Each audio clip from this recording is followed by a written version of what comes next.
Hello friends, मैं मोनिका, आपकी gardener दोस्त। इन सुंदर सुंदर फूलों के साथ आज आपको वेलकम करती हूँ। Happy monsoon. और देखिए ये पीछे ये भी कितने सुंदर लगे हुए हैं। ये अपने आप बीज गिर के उससे लगा हुआ पौधा है। अब देखिए बारिश के मौसम का ये फायदा है कि अब मैं इस मौसम में जब बारिश हो रही होगी लाइव जब बारिश हो रही होगी उस ड्यूरेशन में मैं इसको रिपोर्ट कर दूंगी। तो फिर ये इसके मुरझाएगा नहीं, शॉक में जाने के चांसेस कम हो जाते हैं। तो आज मैं आपसे बात करूंगी कि मॉनसून का मौसम शुरू हो गया है और इस टाइम अब हमें बेसिक कौन कौन से काम अपने गार्डन में करने शुरू कर देने चाहिए। तो इसमें जो है ना, जैसे मॉनसून शुरू हो गया, इसमें जो बारिश गिरेगी तो बारिश गिरने से उस बारिश में नाइट्रोजन होगा, न्यूट्रिएंट्स होंगे, है ना। तो हमारे पौधों को इस टाइम ग्रोथ अच्छी होगी। तो ग्रोथ अच्छी होने के लिए क्या करना चाहिए? कोई भी पौधा कैसे बढ़ता है, पौधों के बढ़ने का एक एक रूल कह सकते हैं वो होता है कि जैसे मैंने इस पौधे को यहाँ से काटा, ठीक है, यहाँ से मैंने इसको ट्रिम किया, तो ट्रिम करने से क्या होगा, नीचे से 2 ब्रांच निकलेंगी। ऑलवेज ये रूल होता है कि जब आप एक ब्रांच को काटते हो, नीचे वाली जो पत्तियां हैं उनके एक्सिल में से नई ब्रांचेस निकलती हैं। तो एक काटोगे तो नीचे से 2-3 ब्रांचेस निकलेंगी, तो आपका पौधा बढ़ेगा। कई बार होता है हमारा पौधा पतला सा है, कई लोग ये बोलते हैं हमारा प्लांट है वो नीचे से इसमें बहुत होता है, ये मीठे नीम में बहुत होता है, ये बस 2 डंडियां आ रही हैं, ऊपर जाके गुच्छा है पत्तियों का, है ना। तो वो चीज अगर है आपके पौधे में, किसी भी पौधे में पतला सा पौधा है, ब्रांचिंग नहीं है, तो ये बहुत अच्छा टाइम है कि आप इस टाइम अपने पौधे को प्रून करें। आप प्रून करेंगे तो नीचे से नई ब्रांचेस निकलेंगी। आपको मैं शायद हो तो दिखा सकती हूँ। ये देखिए, इसमें मैंने इसको यहाँ से प्रून किया हुआ है, अभी नहीं किया है, अभी करेंगे ना तो और ब्रांचेस निकलेंगी। ये मेरा पुराना प्रून किया हुआ है, देखिए साइड से एक ब्रांच तो ये निकल रही है। अब थोड़े टाइम बाद हो सकता है यहाँ से भी कोई ब्रांच निकल आए, है ना। तो ऐसे इसमें जहाँ जब हम नीचे से ऊपर से टिप काटते हैं पौधे की तो नीचे से 2 ब्रांचेस निकलती हैं। तो इस टाइम आप अपने पौधों की प्रूनिंग कर दीजिए, जो शेप चाहते हैं। जैसे आपका बहुत बड़ा कोई प्लांट है, अगर आप चाहते हैं उसकी शेप अच्छी हो, उसको छोटा कर दें, तो वो और उसमें से नीचे ब्रांचिंग निकल के वो छोटे में और बुशी हो जाएगा। हाँ, ये बात मैं आपको बार बार कहती हूँ और अब फिर कहूंगी कि जब आपके पौधे गमले में होते हैं ना, तो गमले में आप बहुत ज्यादा जो है वो प्रूनिंग नहीं कर सकते। गमले में आप अपने पौधों की बस इतनी इतनी तक प्रूनिंग कर सकते हैं। हाँ, कोई बिल्कुल ही लेगी हो गया है, अब जैसे देखिए ऐसा कोई पौधा है, ये ड्रेसिना है, देखिए गर्मी में ये ड्रेसिना को ना गर्मी पसंद नहीं है, और जो सॉल्ट वगैरह वाला क्लोरीन फ्लोरीन वाला पानी भी से भी ये नहीं लगता है। तो जैसे ये पौधा है, ये अब ये लंबा इतना हो गया है, तो इसको हम इतना काटेंगे तो भी उसमें वही असर होगा, इतना काटेंगे तो भी वही असर होगा।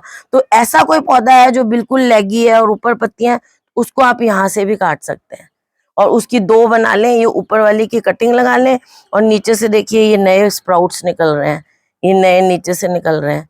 तो ऊपर से आप काटेंगे तो ये स्प्राउट और ज्यादा निकलेंगे। तो ऐसे पौधों को हम थोड़ा ज्यादा भी काट सकते हैं, यहाँ से भी काट सकते हैं ऐसे। तो बाकी जो पौधे होते हैं उनको आप बस एक एक मतलब 3-3 4-4 इंच तक की प्रूनिंग गमलों में, अगर जमीन में है तो और ज्यादा प्रूनिंग कर सकते हैं। तो आप अपने पौधों को इस टाइम सबसे पहली चीज है अच्छी तरह से प्रून कर दें, जो जो और बाहर निकाल दें। अब आप देख रहे हो ये जो भी पौधे शेड में पड़े हुए हैं, जिनको अभी हमने ग्रीन नेट तो हटा ही दी होगी आपने, वो मैंने पहले ही आप लोगों को कहा हुआ है नहीं हटाई है, तो अब हटा दें। और पौधे जो ऐसी जगह रखे हुए हैं बालकनी में या कोई छज्जे वगैरह के नीचे, जैसे मेरे थे यहाँ पे पौधे पड़े हुए थे, अब मैंने ये सारे बाहर निकाल के रख दिए ताकि अब ये बारिश को एंजॉय करें। देखिए कैसे गर्मी में, ये देखिए कैसा हाल हो रहा है इनका, ये ड्राई हो रहे हैं, वो सामने वो भी ड्राई हो रहे हैं, सामने आपको दिख रहे हैं। तो ये इनको अब सबको खूब बारिश में नहाने के लिए सबको बाहर निकाल के अपने पौधों को रख दें। एक चीज ये हो गई। नेक्स्ट चीज ये हो गई कि आप अपने पौधों के नीचे जो हमने गर्मियों में ये ऐसे देखिए ये ट्रे रखी हुई है, बॉटम ट्रे रखी हुई है, इनको आप हटा दें। मैं भी अब देखिए कैसे भरी हुई है बारिश आने से, देखिए ये सारा टाइम ऐसे भरी रहेंगी तो क्या होगा, हमारा पौधा गल जाएगा।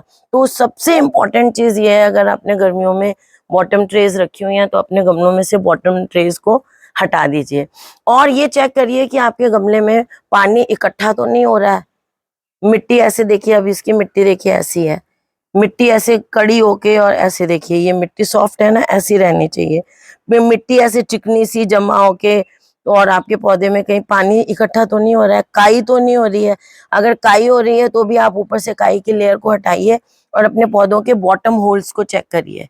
बॉटम होल्स जो होते हैं, यहाँ से इनको चेक करिए, इनमें चेक करिए कि ये इनमें से जो है वो पानी जो है वो रुकना नहीं चाहिए। बॉटम होल आपके इसके प्रॉपर होने चाहिए, ताकि इसमें पानी, एक्स्ट्रा पानी गमले में से आसानी से निकल जाए।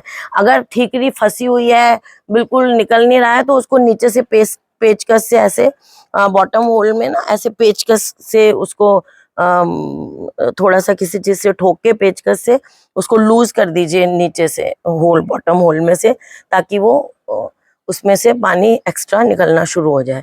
तो पानी से इसको इस तरह से बचाना है अपने पौधों को। कई बार कैसे होता है, जैसे हमारा गमला ऐसे हमने जमीन पे रखा हुआ है, या जैसे मैंने वॉल पे रखा हुआ है, तो अब देखिए ये यहाँ से बिल्कुल दीवार से जुड़ा हुआ है, तो इसके बॉटम होल में से एक्स्ट्रा पानी कई बार अच्छी तरह से नहीं निकलता। बारिश से पानी आता ज्यादा है और बॉटम होल से निकलता नहीं है। तो इस तरह के गमलों को या तो आप स्टैंड्स पे रख लें बारिश में, और या क्या करें कि जैसे ये गमला है, दो ऐसे ईंटें रखें। ईंट तो ऊंची होती है इतनी, दो ईंटें रखें ऐसे, और इस गमले को उन ईंट के ऊपर ऐसे रख दें, ताकि इसका जो बॉटम होल है वो फ्री रहे। दोनों ईंटों पे ये दोनों किनारे आ जाएंगे, और बॉटम होल वाली जो बीच की जगह है वो फ्री रहेगी।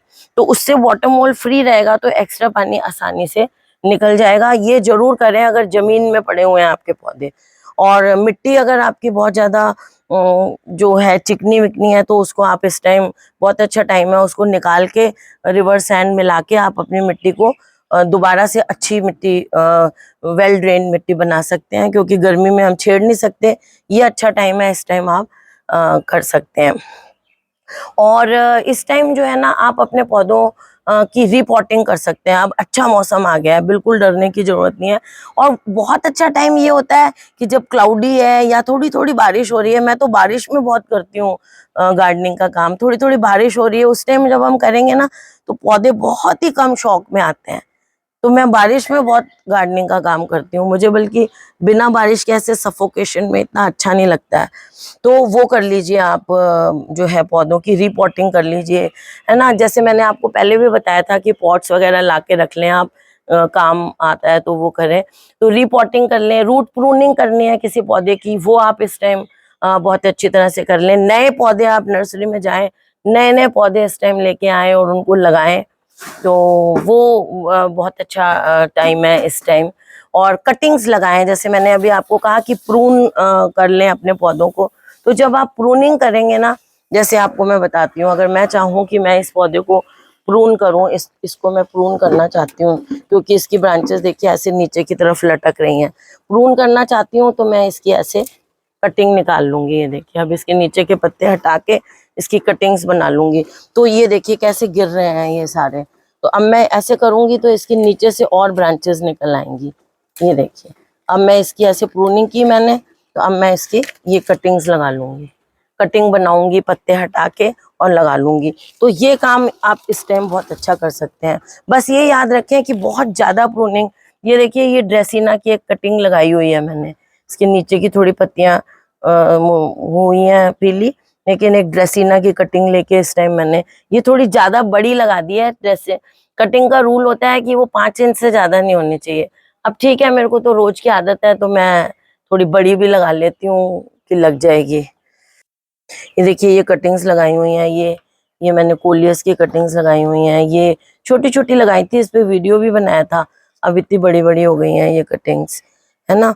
और ये देखिए ये भी लगाई हुई है जेड की कटिंग, ये लगाई हुई है। तो ऐसे ये देखिए इसकी वो पर्पल हार्ट्स की कटिंग है। तो ये इस तरह से अब आप इस टाइम कटिंग किसी की भी लगाइए आप। ये देखिए ये कोलियस की कितनी अच्छी कटिंग्स लगी हुई हैं। ये आप देखिए बारिश का मौसम है, ये बास्केट प्लांट की एक प्लांट यूं ही पड़ी हुई है, देखिए आप, इसको कुछ लगाया हुआ भी नहीं है, और देखिए कितनी बहुत दिनों से पड़ी है ये, और देखिए कितनी ग्रीन है ये इतना इजी टू ग्रो प्लांट है।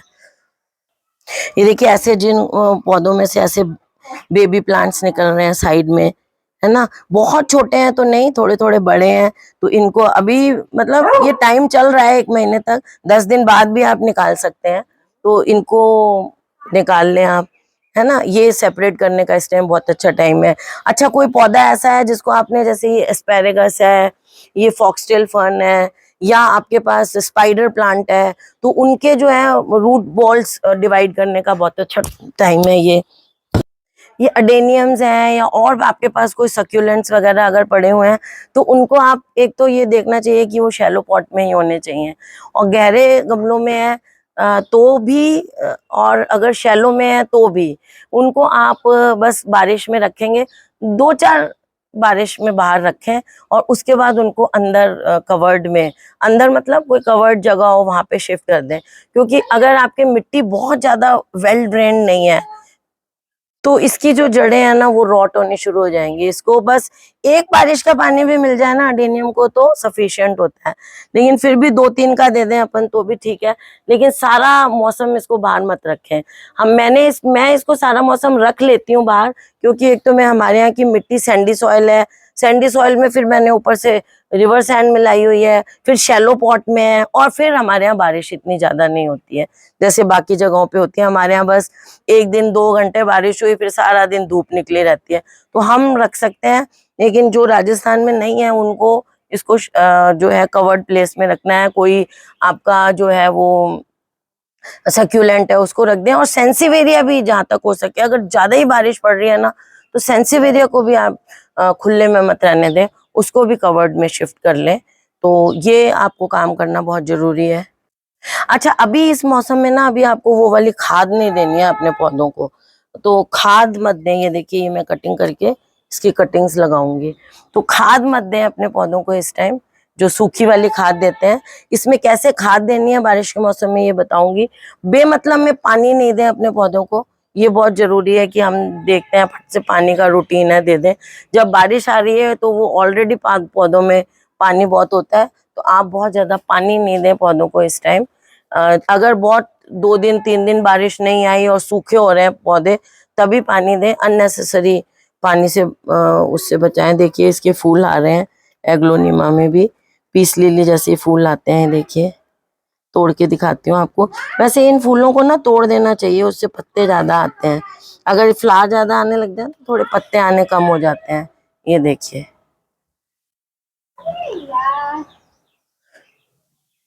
तो ये करें आप। और उसके बाद ओवर वाटरिंग से अपने प्लांट्स को बचाएं।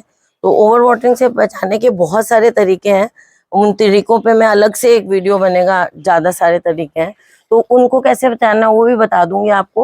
लेकिन मेन चीज आप ध्यान रखें कि आप ओवर वाटरिंग से अपने प्लांट्स को बचाएं। और जो भी जैसे ऐसे प्लांट है ना, फ्लैशी स्टेम वाले प्लांट हैं, उनको बहुत ज्यादा मतलब मिट्टी में मतलब बारिश में रखने से बचें। अगर आपको लग रहा है कोई पौधा ऐसे गलने जैसा हो रहा है तो उसको जल्दी से शिफ्ट करें। तो फ्रेंड्स, बस ये कुछ मेन चीजें थी जो आपको इस मौसम में करनी है। अपने पौधों के सूखी डंडियां, सूखे पत्तियां सब हटा दें। हाँ, एक बहुत इंपॉर्टेंट चीज याद आ गई कि फंजीसाइड पाउडर जो है ना, 15 दिन में एक बार फंजीसाइड पाउडर अपने पौधों को जरूर दें। जैसे आप इमिडा सॉरी आप साफ पाउडर ले आए, या कोई भी फंजीसाइड जो आपको मिल जाता है अपने आसपास, साफ सबसे ज्यादा मिलता है आजकल, वो लाके आप जैसे एक बाल्टी में 2-3 चम्मच उस साफ पाउडर को मिक्स कर दें, और वो अपने पौधों में एक बार, जिस दिन कभी बारिश नहीं आ रही हो, अपने पौधों में एक एक जो है वो डब्बा, सारे 12 इंच के गमलों की बात कर रही हूँ, छोटे हैं तो आधा मग्गा जो होता है वो दे दें आप अपने पौधों में, ताकि आपके पौधों में फंगस नहीं लगे। हाँ, और नीम ऑयल 20 दिन में एक बार नीम ऑयल का स्प्रे पत्तों वगैरह पे अच्छी तरह कर दें, क्योंकि इस मौसम में जो है पेस्ट और फंगस बहुत लगती है पौधों में, तो उसका भी इलाज करना जरूरी है। तो आप फंजीसाइड डालें 15 दिन में या 20 दिन में एक बार। और फिर आपको, जैसे मैंने कहा, नीम ऑयल को स्प्रे बना के उसका स्प्रे कर दें। और अगर बहुत ज़्यादा इन्फेस्टेशन है, और नीम ऑयल तो ऑर्गेनिक चीज़ है, किसी पौधे में बहुत बहुत ज़्यादा मिली बग लग जाते हैं, अगर एक्स्ट्रा ही लग जाते हैं ना, तो एक इमिडाक्लोप्रिड आता है, इमिडाक्लोप्रिड आधा चम्मच जो है वो 1 लीटर में मिलाकर उसका स्प्रे करें उस पौधे पे। और जिस पौधा इन्फेस्टेड है जो पौधा, उस पे जो आप स्प्रे करेंगे वो हफ्ते में 1 बार करें, जब तक कि वो क्योर नहीं हो जाता। तो फ्रेंड्स, ये कुछ चीज़ें थी जो आपको इस मौसम में अब शुरू हो गया है, ये काम गार्डनिंग में ज़रूर कर लें। और आपको ये वीडियो अच्छा लगा हो तो इसे लाइक करिएगा, शेयर करिएगा और मेरे चैनल को सब्सक्राइब करिएगा। Okay friends, bye.